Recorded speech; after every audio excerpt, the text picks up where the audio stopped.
It could have been that much more dark-sidey.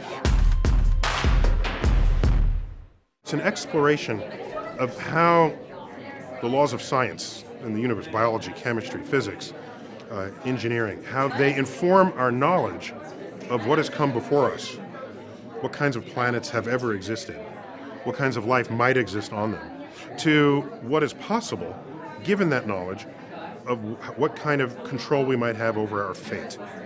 So possible worlds are, if you do this, we go under. If you do that, we thrive. If you don't do this, we go under faster. So it's an exploration of how responsible are we? How responsible should we be if you care about the future, not only of your life, your descendants, but of civilization itself? Well, the coolest thing in the galaxy is life. And not only that, but the fact that we are a way for the cosmos to know itself. That's sort of at the heart of cosmos.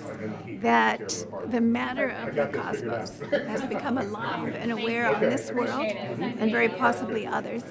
And so part of the story of cosmos is how that happened. Some of the heroes that you've never ever heard of, who did remarkable things and even gave up their lives in order for us to know the universe, and each of them contributing a tiny piece of what we understand. One of the greatest joys of having worked on all seasons of Cosmos and Contact is how many people come up and tell me that they either study science or they do science or they teach science because of something that Carl did or something we did together, something I've done since. That's the joy of it, because at the heart of science is this very simple idea. It matters what's true. And we've lost sight of that in the last few years, and we need it so badly, because unless we begin taking what science is telling us to heart, then our civilization doesn't have much of a future. But if we do, there's no limit to where we can go. And I think what people will see in the new season of Cosmos is how limitless that future can be. Possible worlds can mean so many things. It can also mean those things that are possible for us as people and what we may do if we embrace the truth and work towards it. And it doesn't have to be a dark or dystopic vision. It can be one of wonder and joy and opportunity. And we face a lot of things in this world right now where it's hard to reveal what's true and what's not. And for a lot of people, they struggle with that. And I think Cosmos gives them a vision of how the scientific method is always probed at things that are put forth. Look for all of the facts before making a decision.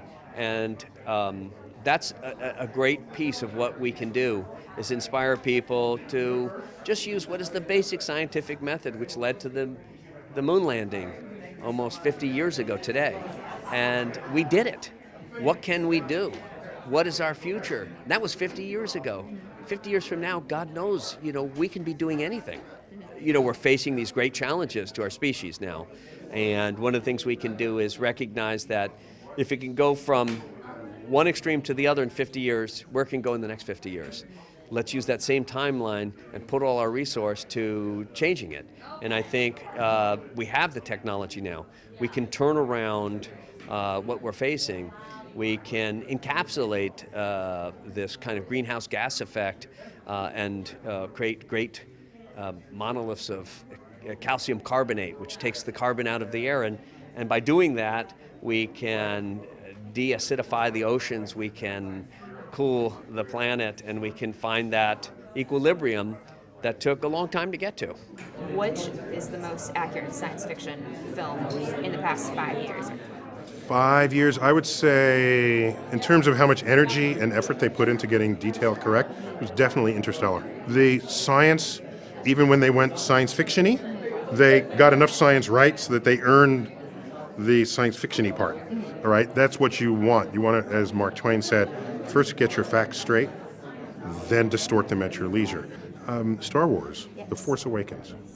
Here is an example of where, had they gotten the science right, it could have made a better story. Give you a quick example. quick example? The Death Star. Remember what it did? Sucked the energy out of a star so that it was more powerful. It didn't destroy just one planet. It can destroy multiple planets. It's like half a dozen planets. It's like, whoa, that's badass, okay? Okay, holding aside the fact that if you took the energy of a star and put it in yourself, you become a star, hold that aside. I give him that, okay? I even give him that. Had they done the math, they'd realize if you take all the energy out of a star, you can kill 100 planets, 1,000 planets. There's that much energy in a star. So it could have been that. It could have been that much more dark-sidey, okay? So that's when I jump up and say, learn some science. Bring in a science advisor, because it can enhance your story. It will not limit your story, because the truth is always stranger than fiction. And I love your Twilight Zone marathon. Thank you. Best thing ever. We're so excited. And I just watch it, and I don't call me New Year's Day, because Right. I'm watching Sci-Fi Channel. Absolutely.